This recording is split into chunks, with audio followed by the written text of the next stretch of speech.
मंडळी,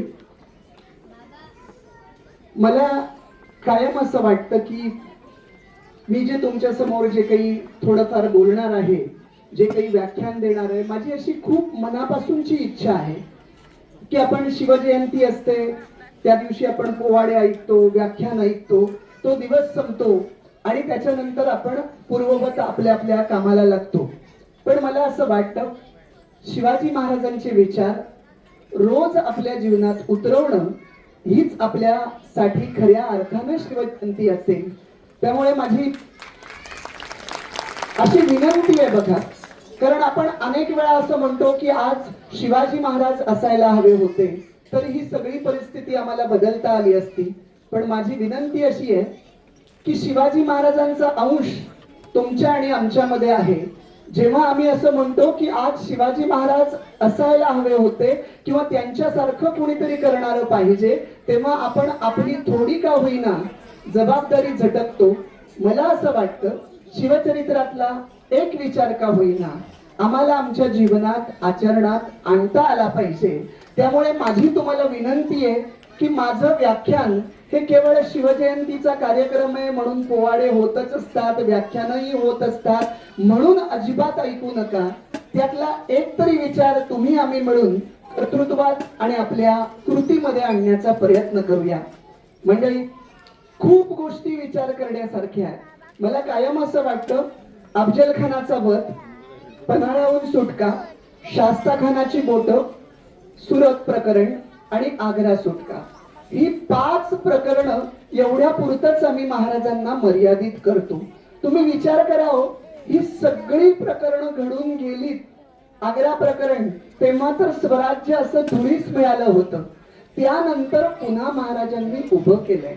म्हणजे हे 5 प्रकरणं महाराजांच्या आयुष्यात जरी घडली नसती तरी सुद्धा महाराज हे महाराज राहिले असते. त्यासाठी त्यांच्या इतर गुणांचाही आम्ही अभ्यास केला पाहिजे. महाराजांचा जन्म किती सालचा? 1630 चा. तारीख आजचीच आहे, पण मी अशासाठी सांगत नाही की आजही आमच्या महाराष्ट्रातल्या विद्वानांचं त्यावर एकमत होत नाही. अर्थात एकमत न होणं ही विद्वानांची खासियत असते. पण आमच्यासाठी आनंदाची गोष्ट ही आहे की महाराज जन्माला आले होते आणि त्यांनी कर्तृत्व गाजवलं, इतिहास निर्माण केला, याबद्दल मात्र कुणाचाही वाद नाही, कुणाचंही दुमत नाही. ही आमच्यासाठी खूप भाग्याची गोष्ट आहे. 1630 चा जन्म, मृत्यू कधीचा आहे? 1680 चा. बसल्या बसल्या हिशोब करावं, किती वर्ष आयुष्य लाभलं? फक्त 50 वर्ष. 50च ना, त्यातली 15 तर बालपणात गेली हो, उरली किती? 35 वर्ष. काय करू शकतो माणूस 35 वर्षामध्ये? काही काही माणसांचं आयुष्याचं स्वप्न असतं की ते निवृत्तीनंतर एखादा मोठा बंगला बांधतात की त्यांचं आयुष्य संपलं.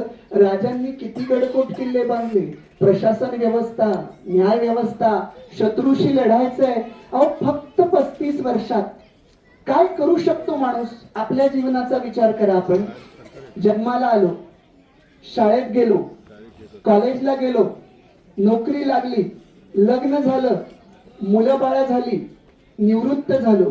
आता माझ्याच आयुष्याचा मी विचार करतो, माझ्या आयुष्यात मी काय केलं? फारसं समाधानकारक उत्तर सापडत नाही. आमचे नारायण सुर्वे तर एका कवितेत म्हणतात, 2 दिवस वाट पाहण्यात गेले, 2 दुःखात गेले, मोजतोय डोईवर राहिलेत किती उन्हाळे, शेकडो वेळा चंद्र आले, तारे फुलले, रात्र धुंद झाली, अन भाकरीचा चंद्र शोधण्यातच जिंदगी बरबाद झाली. जिथं उभं आयुष्य भाकरीचा चंद्र शोधण्यात बरबाद होऊन जातं, तिथं तर हातातली भाकरी आसमानी सुलतानीत ओरबाडली जात होती. आणि अशा काळात आमच्या शिवरायांनी हे स्वराज्य निर्माण केलं. कसं निर्माण केलं असेल? काय कारण असेल? इतर अनेक कारण असतील, पण एक कारण आध्यात्मिक आहे. ते तुम्हाला पटतं का बघा? आध्यात्मिक म्हणजे मी केवळ फक्त देव, धर्म, अंधश्रद्धा असं म्हणत नाही. मानसिक दृष्टीनेही तुम्ही बघा. आध्यात्मिक कारण असं, तुम्ही पूर्ण शिवचरित्राचा अभ्यास करा, तुम्हाला शिवचरित्रामध्ये कुठेही मी दिसणार नाही. हे राज्य व्हावं श्रींची इच्छा. 300-350 किल्ले मिळवले बरं का. आठवून बघा बरं, आठवून बघा, एका तरी किल्ल्याला राजांनी स्वतःचं नाव दिलंय का? आम्ही गावाकडे सप्त्याला 50-51 रुपये वर्गणी देतो आणि चुकून जर त्या परिपत्रकात नाव टाकायचं राहिलं तर यावर्षी दाखवलेला दानशूरपणा पुढच्या 7 पिढ्यांनी दाखवायचा नाही, याचा निर्णय आम्ही याच वर्षी घेऊन टाकतो. इथे तर राजांनी 300-350 किल्ले मिळवले. बाकीचे तर किल्ले सोडाच, पण मी ज्या रायगडवरून आलोय किंवा विजय सूर्यवंशी सर ज्या रायगडचे अगोदर कलेक्टर होते, त्या रायगड किल्ला जर तुम्ही फिरलात तर अख्ख्या किल्ल्यावर राजांचं नाव कुठे दिसणार नाही. हा, आजच्या भाषेत बोलायचं झालं तर त्यांच्या एका कार्यकर्त्याचं नाव दिसेल. कोणाचं माहितीये? रायगड किल्ला राज्याभिषेकासाठी कुणी सुशोभित केला, कुणी रायगड किल्ला सुरक्षितपणे बांधला? अर्थातच तुम्हालाही माहितीये, हिरोजी इंदुलकरांनी. राजे इतके खुश झाले, इतके खुश झाले की राजे हिरोजींना म्हणाले, बोला हिरोजी, तुम्हाला काय पाहिजे? इतका देखणा किल्ला बांधलाय. मंडळी, हिरोजी भोळे बाबडे. हिरोजी म्हणतात, राज काय बी नग बघा. अहो मंडळी, विचार करा, राजे खुश आहेत. आजच्या भाषेत सांगायचं तर पक्षश्रेष्ठी खुश आहेत. पक्षश्रेष्ठी बरं का. तुम्ही कल्पना करा, डोळ्यासमोर चित्र उभं करा. आजच्या काळातले जर हिरो जी असते आणि पक्षश्रेष्ठी खुश आहेत आणि विचारलं असतं, बोला हिरो जी, तुम्हाला काय पाहिजे? तर मी तुम्हाला खात्रीनं सांगतो, सुरुवातच खासदारकीच्या तिकिटापासून आमदारकी, जिल्हा परिषद, पंचायत समिती, ग्रामपंचायतीचं तरी द्या. हिरोजींनी काय मागावं? राजे ऐकेच ना. तर हिरोजी म्हणाले, राज मग एकच करा, असं लाजच बुजत एकच करा. तुम्हाला द्यायचंच असेल तर जगदीश्वराच्या मंदिराच्या पायरीवर माझं तेवढं नाव लिवा. बरं, हे मिरवण्यासाठी नाही बरं का. भावना किती उदात्त आहे बघा. हिरोजी पुढे म्हणतात, राजे, जेव्हा जेव्हा तुम्ही जगदीश्वराच्या दर्शनाला येता आणि माझं ज्या पायरीवर नाव लिहिलंय त्या पायरीवर जेव्हा तुमचा पाय पडेल ना, तेव्हा मला असं वाटेल की माझ्या मस्तकी राजांच्या चरणाचा स्पर्श होतो. ते भाग्य कायम माझ्या पदरी पडावं म्हणून माझं नाव द्या. मंडळी, आजही तुम्ही रायगडावर गेलात तर त्या पायरीवर लिहिलेलं आहे, सेवेसी ठाई तत्पर हिरोजी इंदुलकर. किती वर्षापूर्वी? विज्ञान तंत्रज्ञानाच्या मर्यादा असताना 350 वर्षापूर्वी केलेली गोष्ट आजही टिकू नये. आपण पाहतो आजच्या विज्ञान तंत्रज्ञानामध्ये 4-6 महिन्यात गोष्टी पाण्यात वाहून जातात. म्हणजे महत्वाचं काय? विज्ञान तंत्रज्ञान असो नसो, जेव्हा कामावर निष्ठा असते तेव्हाच काम भक्कम होतं. तुम्ही जर कधी प्रतापगडाच्या पायथ्याशी पार नावाचं गाव आहे, तिथे एक पूल आहे. तो शिवाजी महाराजांच्या काळात बांधलेला आहे आणि आताही तितक्याच फोर्सनं नदी वाहते, पण तो पूल आजही जसाच्या तसाच आहे. कसं बांधकाम केलं असेल? अजून वाईट कसलं वाटतं माहितीये? ज्या राजांनी रायगडाला किंवा किल्ल्याला स्वतःचं नाव दिलं नाही, माझ्यासारखा एखादा तरुण पिढीचा प्रतिनिधी जातो, अख्खा किल्ला फिरतो, त्याच्या लक्षात येतं की अरे राजांचं नाव कुठंच नाही. या पठ्ठ्यानं पांढरा खडू खिशात नेलेलाच असतो. हा विचार करतो, राजांच्या पाठीमागे मोहिमा भरपूर होत्या, राजांची अपुरी राहिलेली मोहीम आपण पूर्ण करूया. थोड्या वेळानं मतपरिवर्तन होतं, कारण मन हे परिवर्तनशील आहे. हा विचार करतो, राजांचं नाव तर जगाला माहितीये, आपलंच नाव कोणाला माहिती नाही. आणि मग काळाकुट्ट दगड पाहून याच्या आतला चित्रकार जागृत होतो, याच्या प्रतिभेला धुमारे फुटतात आणि खिशातला खडू काढून कुंचल्यातनं चित्र साकारलं जातं बदामाच्या आकाराचं.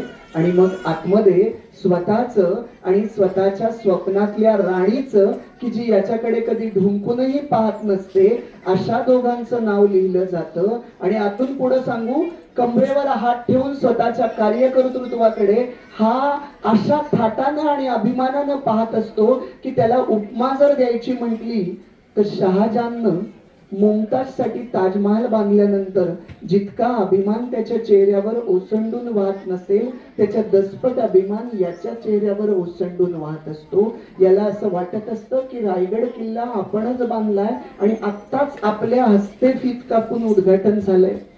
मंडळी, ही खंत आहे, हा विनोद नाही. विनोदाचा भाग सोडा, पण गडकोट किल्ले काय आहे तो आमच्या बापदाद्यांच्या पराक्रमाची साक्ष साक्ष. आबासाहेब जेव्हा जिवंत होते त्या कालावधीमध्ये औरंगजेब 3 लाख घोडदळ, 4 लाख पायदळ, प्रचंड तोफखाना घेऊन मराठी मातीवर आक्रमण करण्याची तयारी दिल्लीत चालू होती. आणि अशा वेळेस राजांना आपल्या गडकोट किल्ल्यांवर किती विश्वास होता. आबासाहेबांचीच वाक्य सांगतोय, आबासाहेबांची वाक्य आहे, दिल्लींद्रासारखा शत्रू उरावर टपलाय, आज नीतीस हजरतीस नवे जुने गोळा केले तर 360 किल्ले दिलतीस आहेत. माझा एक किल्ला वर्ष लढला तरी औरंग्याला इथलं स्वराज्य घ्यायला 360 वर्ष लागतील आणि तितका तो जगला पाहिजे. आमच्या राजांना वाटत होतं माझा एक किल्ला किमान 1 वर्ष लढेल. राजांच्या मृत्यूनंतर हा राजांचा विश्वास इथल्या किल्ल्यांनी 5.5 पटीने सार्थ करून दाखवलाय. कधी माहितीये, औरंगजेब जेव्हा आला 3 लाख घोडदळ, 4 लाख पायदळ, प्रचंड तोफखाना घेऊन नाशिक जवळ रामसैज नावाचा किल्ला आहे. सूर्यवंशी सरांनाही माहिती असेल, अगदी छोटा किल्ला. मी आणि आमच्या 20 मिनिटात चढलो. औरंगजेबाची इतकी फौज, औरंगजेबाला वाटलं होतं 2 तासात, 2 तास काफी आहे. 2 तास झाले, 2 दिवस झाले, 2 आठवडे झाले, 2 महिने झाले, 2 वर्ष झाली, 3 वेळा सरदार बदलले. शेवटी 5.5 वर्षांनंतर हा किल्ला फितुरीनं मिळवलाय. काय काय क्लुप्त्या केल्यात माहितीये. त्या किल्ल्यासाठी असं म्हणतात, आख्यायिका आहे की गडावर तर छोटच सैन्य होतं, पण रोज दुपारी आणि रात्री पत्रावळी असतात ना जेवणाच्या, त्या अशा, त्याला आपण बघा, अन्न जर उरलं असेल तर आमच्याकडे ग्रामीण भागात त्याला खरकटी पत्रावळी म्हणतो. तशा पत्रावळ्या 4ही बाजूनं रामसेजच्या खाली फेकल्या जायच्या मोठ्या संख्येनं. कशासाठी? माणसं जेवलेली नसायची बरं का, जेवलेली मोजकीच माणसं, पण पत्रावळी खरकट्या अशा मोठ्या संख्येनं खाली फेकल्या जायच्या. खालच्या शत्रूला असं वाटायचं इतक्या पत्रावळी आहेत. आपण नाही का त्या हल्ली कॉन्ट्रॅक्ट दिलं लग्नाला की ताटावरून हिशोब केला जातो, ताट किती आहेत, तसं इतक्या पत्रावळी आहेत. म्हणजे वरती किती सैन्य असेल असं धाकात 5.5 वर्ष ठेवलंय. शेवटी 5.5 वर्ष म्हणजे तुम्हाला आश्चर्य वाटेल, तिथे काही भानामती आहे का, भूताटकी आहे का, म्हणून औरंगजेबानं काय काय वेगवेगळे प्रयोग पण करून बघितले होते. अहो, उघड्यावरचा किल्ला ज्याला 5.5 वर्ष लागावी, मग त्या औरंगजेबानं राजगड, प्रतापगड, सिंहगड याच्याकडे कधी बघावं.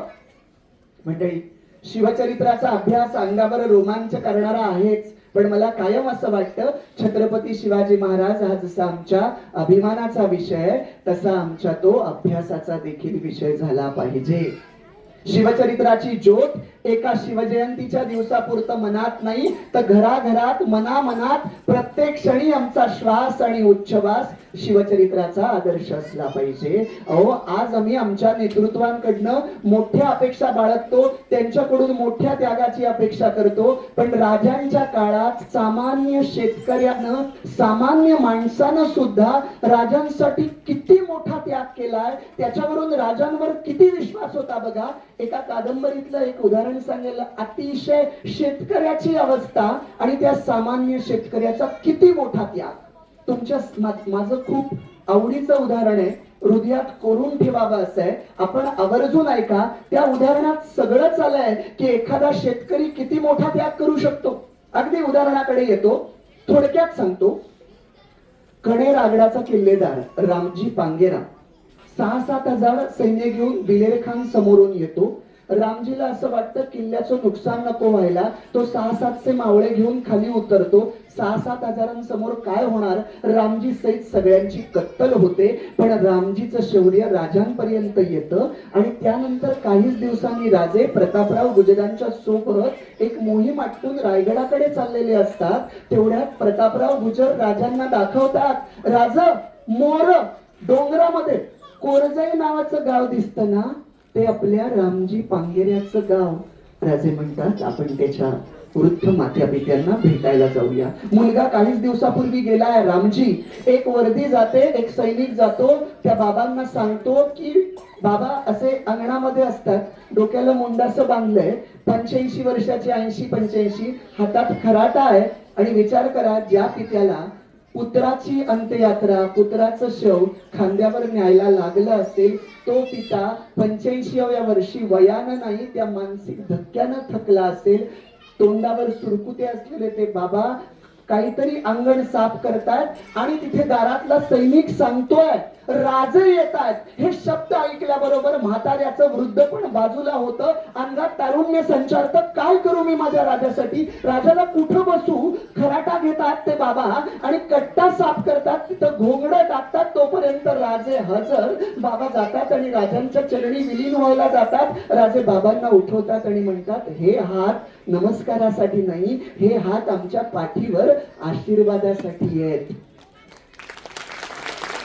बाबा राजांना घोड्यावरून उतरवतात, हाताला धरून कट्ट्यावर नेऊन बसवतात. राजे कट्ट्यावर बसले तर राजांचा चेहरा किती प्रफुल्लित आहे. 32 मन सोन्याच्या सिंहासनावर बसल्यावर देखील प्रफुल्लित नाही, तितका चेहरा गरीबाच्या घरातल्या घोंगड्यावर आहे. कारण ते सिंहासन नंतर तयार झालं, आधी अशी अनेक घोंगडी एकत्र आली. येसाजी, नेताजी, तानाजी, बाजी, रामजी, आणि म्हणून सिंहासन सजलं. याची कल्पना राजांना आहे.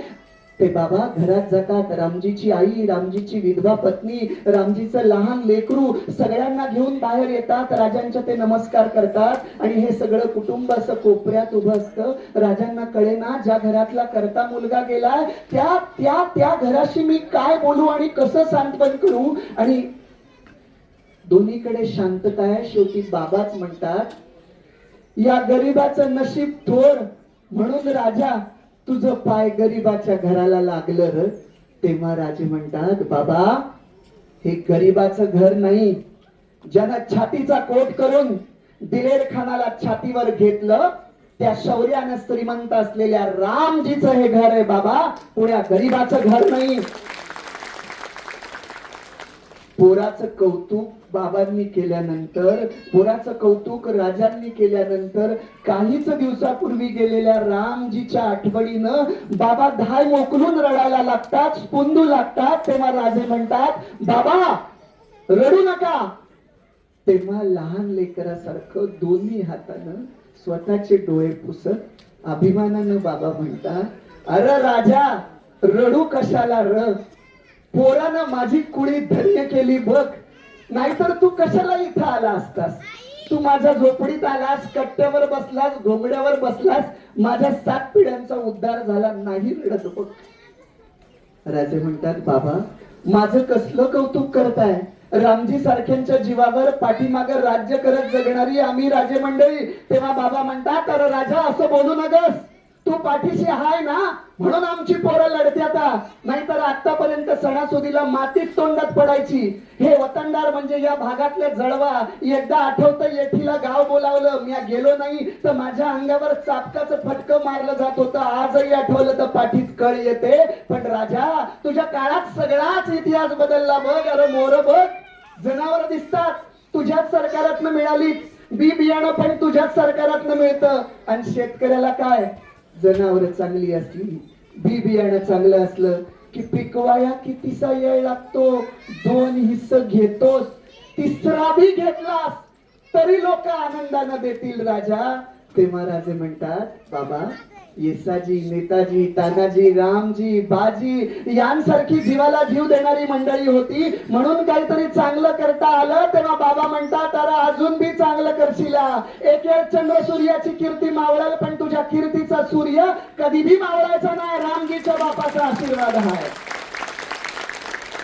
तेवढ्यात बाबांचा धाकला रूपाजी शिवारातनं येतो. राजे प्रतापरावांना खुणावतात. प्रतापराव संपत्तीची थैली, रामजी राजांचा नमस्कार करतो, रामजीचा छोटा भाऊ, आणि जाऊन कडेला उभा राहतो. राजे प्रतापरावांना खुणावतात. प्रतापराव संपत्तीची थैली बाबांच्या हाती देतात. तेव्हा बाबा संपत्तीच्या थैलीकडे बघत म्हणतात, पैसे पोरग गेलं म्हणून पैसे द्यायची गरज नाही.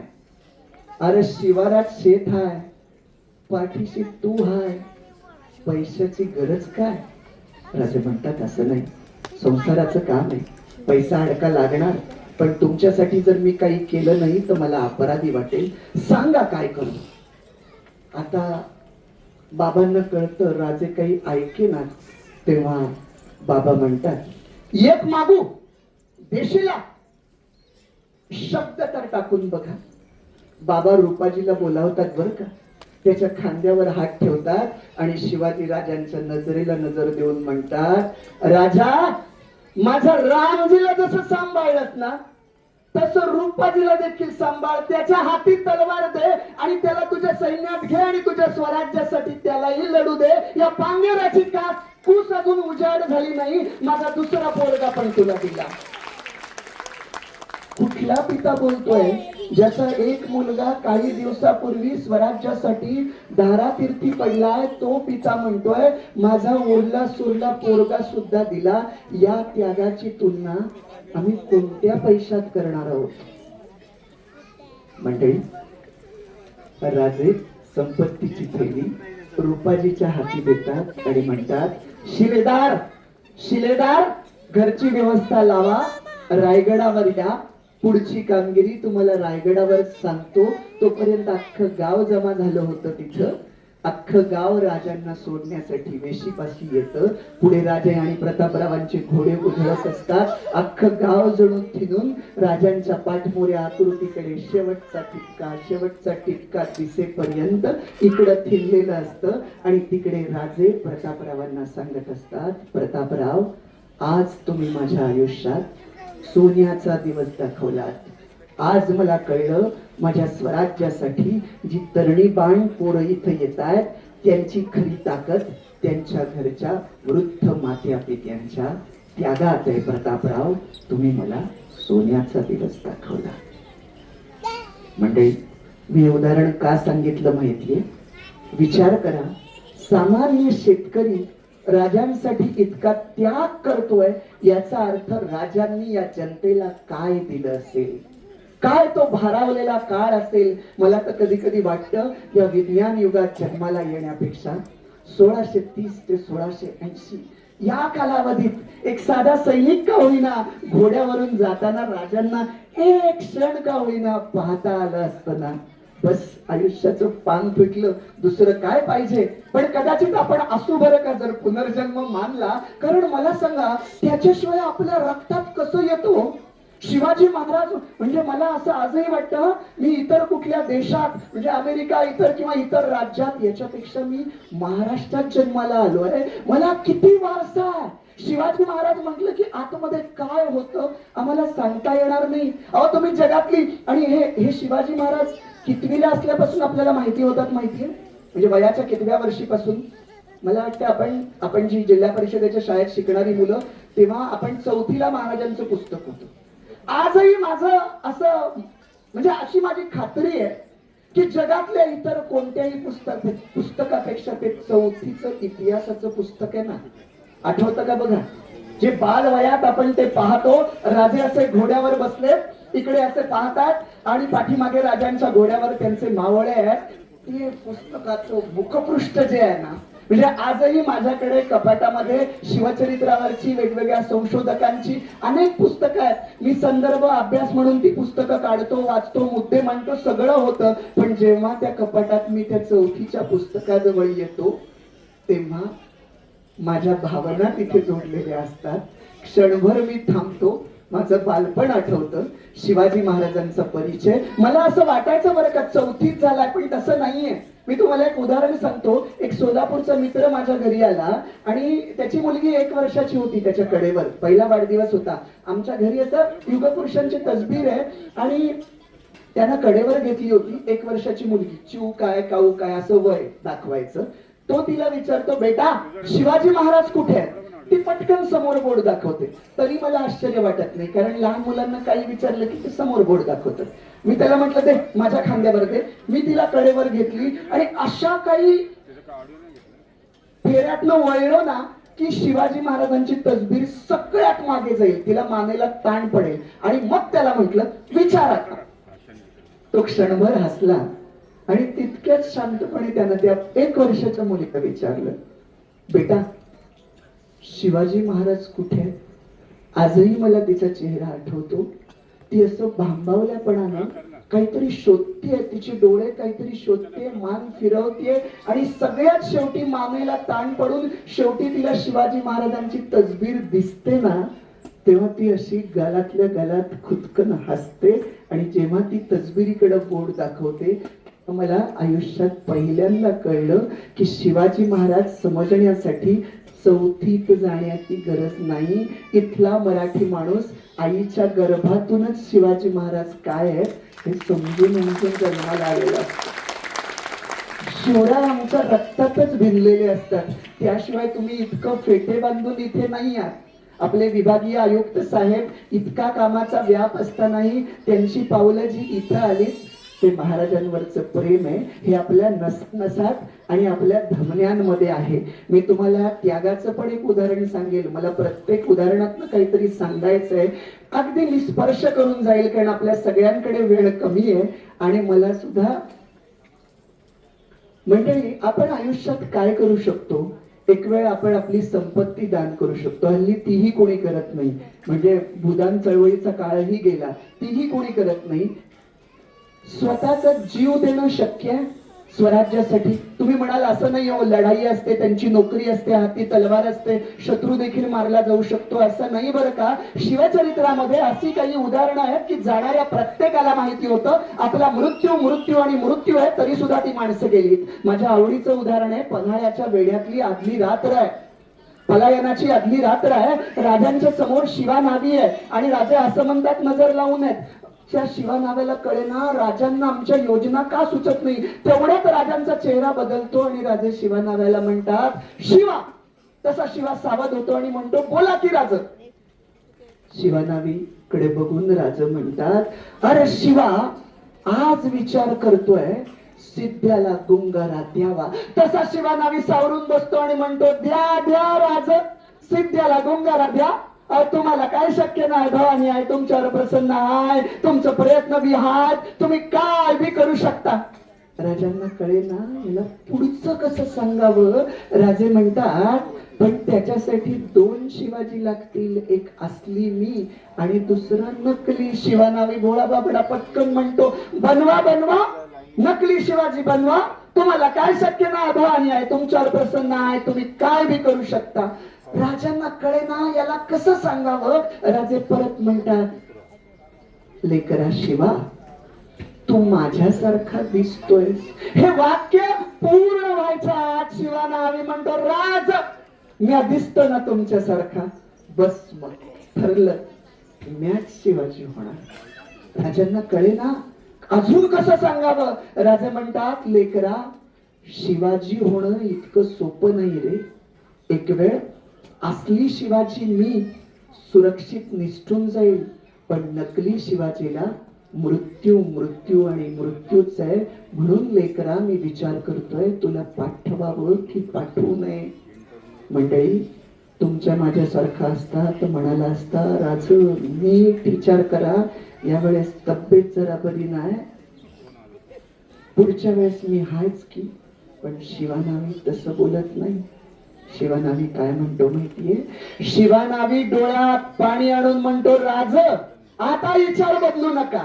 एक दिस का होईना, सोंगातला का होईना, नकली का होईना, शिवाजी राजा बनता आलं. माझ्या साऱ्या आयुष्याचं पान फिटलं राजा, मॅच शिवाजी होणार.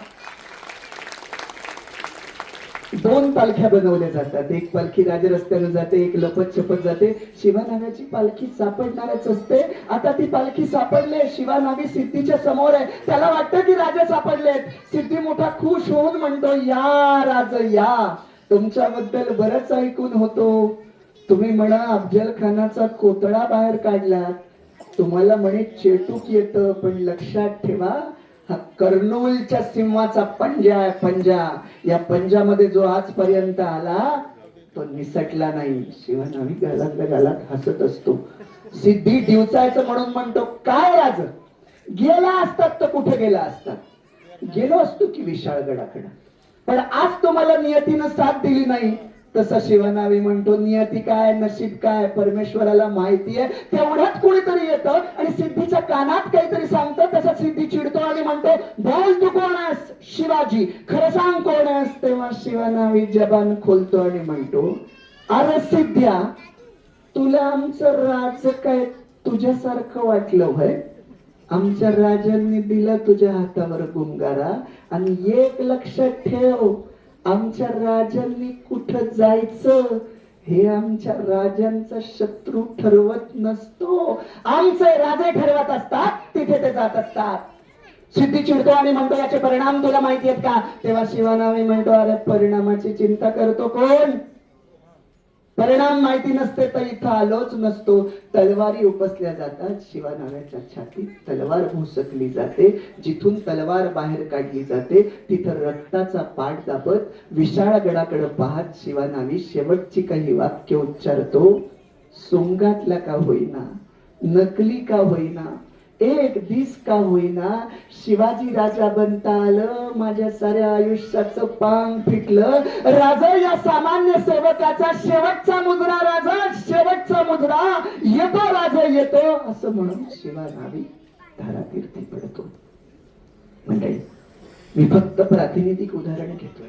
असे कितीतरी आहेत. मुरारबाजी आहेत, बाजी प्रभू आहेत, तानाजी मालुसरे आहेत. या महाराष्ट्राच्या मातीला या त्यागाचा व्यास आहे. म्हणून म्हटलं जातं की महाराष्ट्राला फक्त भूगोल नाही तर इतिहास देखील आहे. आणि तो इतिहास शिवरायांचा किती जाज्वल्य आहे. खरं तर इतिहास शब्द म्हटला तर कोणताही इतिहास आठवेल ना. स्वातंत्र्यपूर्व काळाचा आठवेल, 700 वर्षापूर्वीचा आठवेल, 1000 वर्षापूर्वीचा आठवेल, हे सगळं इतिहासात असताना पण महाराष्ट्राच्या माणसाला इतिहास म्हटलं की पहिलं नाव समोर येतं ते छत्रपती शिवाजी महाराज. इतका तो इतिहास दैदिप्यमान आहे कारण त्याच्यापेक्षा वेगळा इतका इतिहास मागेही घडला नाही आणि पुढेही लाखो वर्ष घडणार नाही याची मराठी माणसाला खात्री आहे. म्हणून इतिहास म्हटलं की फक्त छत्रपती शिवाजी महाराज. आणि काय नातं हो, शिवाजी शब्द उलट करून बघा काय होतोय, जीवाशी. शिवाजी महाराजांचं नातं सामान्य माणसाच्या जीवाशी जडलं होतं. म्हणूनच इथं काहीतरी असामान्य तयार झालं. नाही तर कसं शक्य आहे? इथे स्त्री वर्ग भरपूर आहे म्हणून मला आवर्जून सांगायचंय काय की शिवाजी महाराज हे सगळं करत असताना सुद्धा स्त्रीकडे बघण्याचा दृष्टिकोन काय होता हो? शिवाजी महाराजांच्या आयुष्यातला सगळ्यात मोठा विजय कोणता माहितीये? रांजाच्या पाटलाचे हातपाय तोडले ना त्या ठिकाणी राजे काय आहेत हे कळले. आणि बरं हे फक्त आपल्या मुलखात नाही, तुम्हाला प्रसंग सांगतो अगदी थोडक्यात. कर्नाटकातनं राजे परतत असतात. संप गावाजवळ राजांची छावणी पडलेली असते. बेलवडी नावाची गडी असते. तिथला पाटील काहीतरी कागाळी करतो आणि 200-300 बैल पळवून नेतो. राजे सखुजीराव गायकवाडांना आपल्या सरदारांना बोलावतात आणि म्हणतात, गडी लहान आहे, पाटलाला समज द्या, शक्यतो तलवार चालवू नका, अगदी शेवटचा उपाय म्हणून चालवा. पण पाटील काही ऐके ना. सखुजीरावांना तलवार चालवावी लागते. युद्ध होतं. त्या युद्धात पाटील मारला जातो. आता सखुजीरावांना वाटतं गडी ताब्यात येईल, पण त्याची बायको सावित्रीबाई हाती तलवार घेऊन गडीच्या रक्षणासाठी उभी राहते. राजांना कळतं एक स्त्री लढतीये. राजांना अभिमान वाटतो. तेवढ्यात तिकडे विजयी निनाद ऐकायला येतात. राजांना कळतं गडी जिंकले. राजे सखुजीरावांच्या सत्कारासाठी जातात. तिथं गेल्यावर कळतं की गनिम पळून गेलाय आणि सखुजीराव त्याला पकडायला गेले. तर राजे पुन्हा दालनात येतात. 2 दिवसानंतर सखुजीराव परत येतात. आता दरबार भरलाय सत्काराचा आणि राजांच्या समोर आहेत सखुजीराव. राजे विचारतात, काय सखुजीराव, गनिम सापडला? म्हणे हो, हजर केला जावा. कोपऱ्यातनं एक पांढऱ्या पातळातली स्त्री जेरबंद अवस्थेत राजांच्या समोर सादर केली जाते. तिची मान खाली असते. राजे एक वेळ तिच्याकडे पाहतात आणि सखुजीरावांना म्हणतात, काय सखुजीराव, आपल्या राज्यात स्त्रीला जेरबंद करण्याची पद्धत तुम्ही केव्हापासून चालू केलीत? तेव्हा सखुजीराव म्हणतात, राज यांच्या भोळ्या भाबड्या चेहऱ्याकडे जाऊ नका. अख्खी गडी घ्यायला जेवढी माणसं कामी आली नाही ना, त्याच्यापेक्षा जास्त माणसं यांना पकडाया कामी आली. राजे म्हणतात तरी सुद्धा आपल्या राज्यस्त्रियांची प्रतिष्ठा राखणार आहे, यांना मोकळं करा. त्यांना मोकळं केलं जातं. राजांना कल्पना आहे, जिची गडी गेली आहे, जिचा पती गेलाय, तिची मानसिक अवस्था काय असेल. राजे अगदी नम्रपणे म्हणतात, सावित्रीबाई, तुमचं आमचं काही वैर नव्हतं. पाटलांनी कागाळी केली, लढावं लागलं आणि दुर्दैवानं तुमचे पती मारले गेले, तरी त्या स्त्रीची मान खाली असते. राजे बोलते होता, पण तुम्ही लढत होतात, आम्हाला अभिमान वाटला की एक स्त्री लढतीये, पण आम्हाला वाईट याचं वाटलं की आम्ही जे देवाधर्माचं, न्यायाचं, स्वराज्य इथल्या सामान्य जनतेचं उभं करतोय, त्यामध्ये तुमच्यासारखी एखादी शूरवीर स्त्री असती. देवाधर्माचं आणि न्यायाचं राज्य म्हटल्यावर मगापासून खाली मान घालून असलेली स्त्री राजांच्या नजरेला नजर भिडवते आणि म्हणते, अरे राजा, तुझ्या असुरी राज्याला न्यायाचा टिळा कशा पायी लावतोस तू? न्यायाची चाल हाय का तुला? अख्खा दरबार थरारलेल्या अवस्थेत असतो. राजे म्हणतात, तुम्ही मला मासाहेब जिजाऊंसारखे आहात, निसंकोचपणे सांगा काय झालं. तेव्हा ती स्त्री म्हणते, या भर दरबारात काय सांगू, दरबार मोकळा केला जातो. आता फक्त ती स्त्री आहे. मगापासून धैर्याचं उसणं अवसान आणलेली ती स्त्री तळव्यात तोंड लपून रडायला सुरुवात करते आणि म्हणते, राजा, तुझ्या सरदारानं फक्त गडी घेतली असती तर काही नाही र, त्यानं माझ्या आबरूला हात घालण्याचा प्रयत्न केला. राजे म्हणतात, हे अशक्य आहे. ती स्त्री म्हणते, मी खानदानी स्त्री आहे, अशा पद्धतीचा आरोप स्वतःवर कशाला लावील? हवं तर सखुजीरावाला विचारा. पुन्हा दरबार भरलाय, आता राजांना न्यायाधीश व्हायचंय. असे उल्लेख आहेत बरं का. शिवरायांचं व्यक्तिमत्व वाचताना उल्लेख सापडताय की राजांना अशी नैसर्गिक नजर होती, त्या नजरेत तेज होतं, बुद्धिमत्ता होती, आणि ती नजर एखाद्या व्यक्तीच्या नजरेला भिडली तर त्या व्यक्तीला आरपार ओळखण्याची क्षमता राजांच्या नजरेत होती. राजांच्या समोर सखुजीराव आहेत.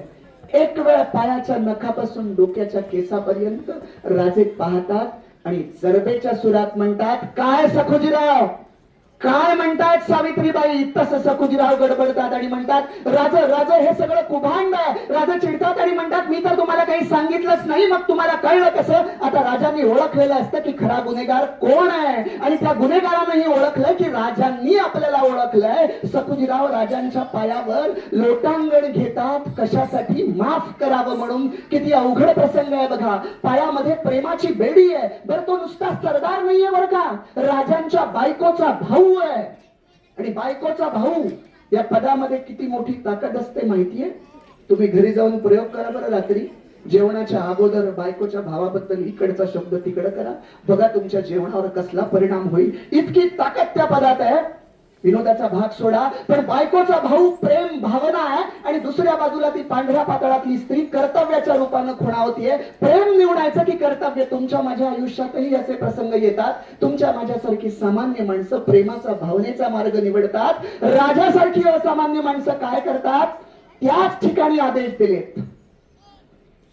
हे काम ज्यानं केलंय त्याचा एक हात, एक पाय तोडला जावा, त्याचे डोळे उखडले जावेत, आणि या शिक्षेची अंमलबजावणी आता माझ्या समोर केली जावी. भर दरबारात सखुजीरावांचे डोळे उखडले जातात. बक्षीस आणि शिक्षा वेळीच दिली तरच तिला अर्थ असतो. म्हातारी मेल्याचं दुःख नाही, काळ सुकावतोय याचं दुःख आहे. आणि पुन्हा राजे नम्रपणे सावित्रीबाईंना म्हणतात, माझ्या हाती जितकं करणं होतं तेवढं मी केलं. एकच विनंती आहे, आमच्या राज्याला आशीर्वाद नाही दिला तरी चालेल, पण किमान शाप देऊ नका. 350 वर्षापूर्वी राजेशाही होती, न्याय व्यवस्था अशी होती. सहज तुम्हाला तुलना करता यावी म्हणून एका कवीची कविता सांगतो. मनात तुमच्या तुलना होईल. त्या कवीचं नाव मला आठवत नाही, कारण ज्याची त्याची कविता त्याच्या नावावर सांगितली पाहिजे. तुमच्यापैकी कुणाला माहिती असेल तर मला नक्की फोन करून कळवा. ती कविता फार समर्पक आहे सध्याच्या काळाला. आपल्याला सहज मागचा काळ आणि आता ओझरता तुलना व्हावी म्हणून. कविता अशी आहे, 70 वर्षाच्या म्हातारीला कोर्टाच्या पायरीवर बसलेलं पाहून विचारलं, अजिबाई आज इथं काय आहे? तेव्हा तिनं उत्तर दिलं, 17व्या वर्षी माझ्यावर बलात्कार झाला होता, त्या केसचा आज निकाल आहे. 32 न्यायाधीश, 20 वकील, 40 शिरस्तेदार बदलून गेले. निम्मे आरोपी मरून तर बाकीचे केव्हाच पळून गेले. कितीतरी बलात्कारित स्त्रिया मरून गेल्या, तरीही मी जिवंत आहे. हीच एक कमाल आहे. 17व्या वर्षी झालेल्या बलात्काराचा आज निकाल आहे. भगवान के घर देर है ही म्हण अजून बदलली नाही. न्यायदेवतेच्या डोळ्यावरची पट्टी जरा सुद्धा सरकली नाही. मोर्चे आंदोलने तेव्हाही झाली, नंतर कुणी सुद्धा फिरकलं नाही. तरीही वाटतं जीवनाची आज सकाळ आहे. 17व्या वर्षी झालेल्या बलात्काराचा आज निकाल आहे. आणि शेवटचं कडवं, थरथरत्या हाताला हात देऊन म्हातारीला उभं केलं. निकाल ऐकण्यासाठी 4 भिंतींच्या आत नेलं. निकाल मात्र ऐकून म्हातारीचे पाय लटपटू लागले. कारण पुराव्या अभावी निम्मे आरोपी निर्दोष सुटले आणि ज्यांना झाली शिक्षा ते तर केव्हाच मरून गेले. 70 वर्षाच्या आयुष्याचा हा सारा निकाल आहे. 17व्या वर्षी झालेल्या बलात्कारावर हा अजून एक बलात्कार. म्हणजे आम्ही कुणाकडे बोट दाखवून उपयोग नाही. ही व्यवस्था बदलायची असेल चांगल्या अर्थानं आपली, तर आपणच आपली स्वतःची व्यवस्था बदलली पाहिजे. रोजच्या जीवनामधला बदल हा आपल्यापासून सुरू झाला. मनातला बदल स्वतःत उतरला तर तो जनात येईल. आणि मला असं वाटतं शिवजयंतीच्या निमित्तानं आपण हे करूया. मी शेवटचे 2 मुद्दे मांडेल 5 मिनिटात आणि थांबेल. आणि माझी सगळ्यांना विनंती आहे, माझं आत्ताचं अख्खं भाषण, अख्खं व्याख्यान तुम्ही विसरलात तरी चालेल, पण आत्ता या मी ज्या शेवटच्या 2 गोष्टी सांगतोय त्या तुम्ही कृतीत उतरवायचे, एवढीच तुम्हाला विनंती आहे. फक्त या 2 गोष्टी सांगितल्यानंतर मी काहीच बोलणार नाही म्हणून आभार मी अगोदर मानून घेतो.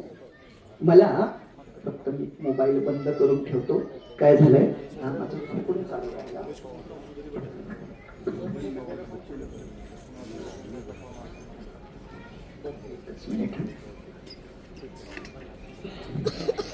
शेवटच्या 2 गोष्टी सांगतो आणि थांबतो.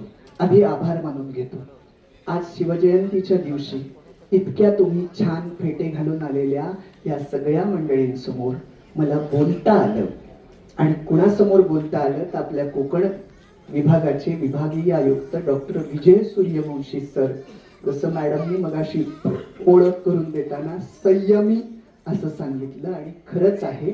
जिल्हा परिषदेच्या शाळेत शिकलेला एक मुलगा, बागलानातला देवळ्यामधला एक मुलगा आपल्या कोकणच्या प्रशासनाचा प्रमुख होतो. खेडोपाड्याशी नाळ कशी जोडलेली असते बघा. हातनोली नावाचं माझं छोटं खेडेगाव आहे, छोटं गाव आहे. साहेब कर्जतला आले होते त्यावेळेस आवर्जून त्यांनी फोन करून सांगितलं की मी तुमच्या घरी येणार आहे. माझा त्यांना आग्रह होताच, पण सामान्य माणसाच्या घरी आपण गेलो पाहिजे, सगळे डामडौल बाजूला ठेवून. आणि अशा एका व्यक्तिमत्वाला आपण आपल्या संस्थेनं, आपल्या कार्यकर्त्यांनी शिवसन्मान पुरस्कारासाठी निवड केली. यावरून तुम्ही किती काटेकोरपणे आणि किती चांगल्या व्यक्तीची निवड करता, यासाठी तुम्हा एकदा सगळ्यांना जोरदार टाळ्या देऊयात. कशी खेड्याची नाळ असते बघा. एकदा त्यांच्याशी फोनवर सकाळी 6:30 वाजता बोलताना मला ते म्हणाले, अरे कोंबड्या आरवण्याचा आवाज येतो काय तुमच्या गावी? म्हटलं हा. म्हणजे मला माझ्या गावाची आठवण झाली. हे सुद्धा कधी टिपलं जातं? तुम्ही एकमेकाशी बोलताय आणि त्याच्या पाठीमागचा आवाज कधी टिपला जातो? जेव्हा त्या गोष्टीचा आवाज आतमध्ये असला पाहिजे तर तो टिपला जातो. त्यामुळे मला आनंद आहे की आज मी पहिल्यांदा त्यांच्या समोर म्हणजे तसं शिवरायांवरचं व्याख्यान देतोय. तर ही संधी आपल्या या सगळ्या संस्थेनं मला मिळवून दिली, आपल्या संघटनेनं मिळवून दिली, त्याबद्दल आभार. आणि जर कोणाला जय शिवराय हे पुस्तक हवं असेल तर मी 5 मिनिटं फक्त आमचा सागर आहे इथं, तुम्ही नंतर गेलात तर घेऊ शकता, कारण 5 मिनिटानंतर मला सांगलीत बिळाशी नावाचं गाव आहे, तिथं व्याख्यानाला जायचंय. फक्त कोणाला हवं असेल तर 5 मिनिटात बघा. आणि शेवटचे 2 मुद्दे अगदी 5 मिनिटात जे तुम्हाला कृतीत उतरवायचे. आपण समाजात फिरत असताना डॉक्टर गरड आणि त्यांच्या सगळ्या टीमचा आभार बरं का, कारण मला बाकीच्यांची नावं माहित नाहीत. मला फक्त डॉक्टर अमर गरड, कारण हे करणं, एकत्र आणणं मराठी माणसाला हे फार अवघड आहे. बाकी मी त्या विषयावर बोलत नाही, ते खूप बोलता येईल. पण डॉक्टर गरड जेव्हा मी म्हणतो तेव्हा फेटे बांधून असलेले सगळेच एकदा तुमच्या सगळ्यांसाठी जोरदार टाळ्या. आणि आता खरंच शेवटचे मुद्दे. आपण समाजात फिरत असताना गाड्यांवर मोठ्या अक्षरात लिहिलेलं असतं बघा, राजे.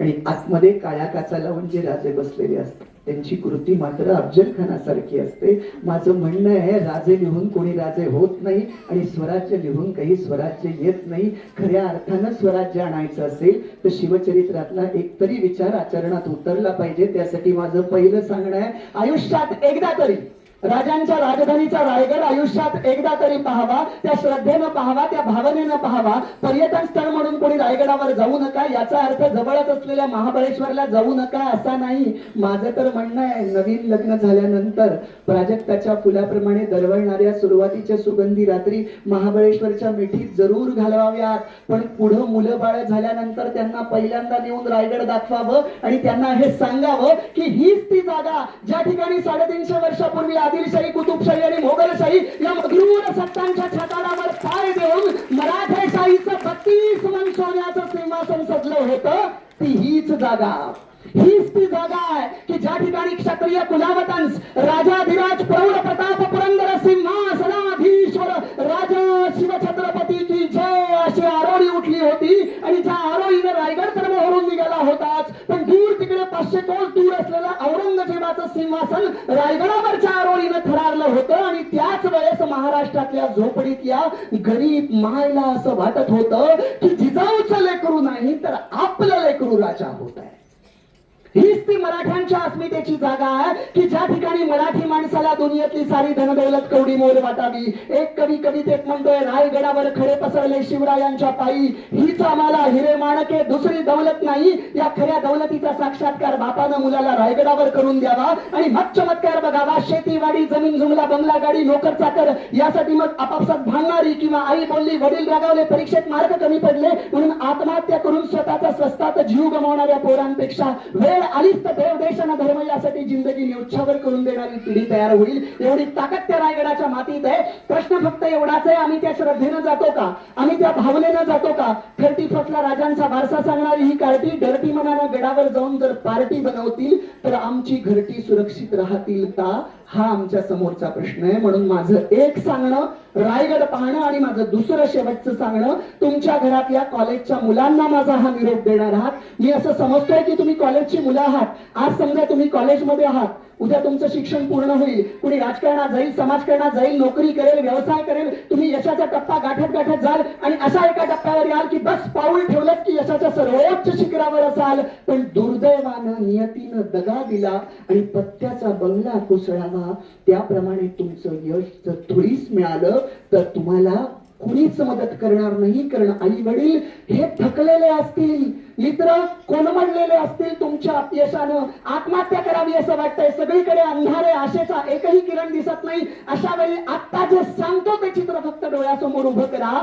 8वा पुरंदरचा तह, 8वा मिर्झा राजा जयसिंगला पुरंदरचा तह करावा लागला. 23 गड, 4 लक्ष होनांचा मुलुख दिला. 23 हा शब्द एकदा संपला, पण मोजलं की कळतं 23 म्हणजे किती. पुरंदर, रुद्रमाळ, कोंडाणा, तुंग, तिकोना, माणिकगड, मानगड, मरगड, सरुगड, रूपगड, साखरगड, सोनगड, रोईडा, भंडारदुर्ग, नरदुर्ग, खंडाळा, इसगड, लोहगड, भक्तगड, अंकोला, मोरबखंड, माऊली, पळसकोल या 23 गडांची नावं घेताना मला दम लागला. पण राजांनी ते एका दमात मिळवले होते आणि मिर्झाच्या ताब्यात एका दमात दिले होते. आणि त्यानंतरची अवघड अवस्था अशी होती की राजे आपल्या बछड्यासहित, शंभू बाळांसहित त्या क्रूर करण्या औरंग्याच्या कैदेत सापडले. राज्य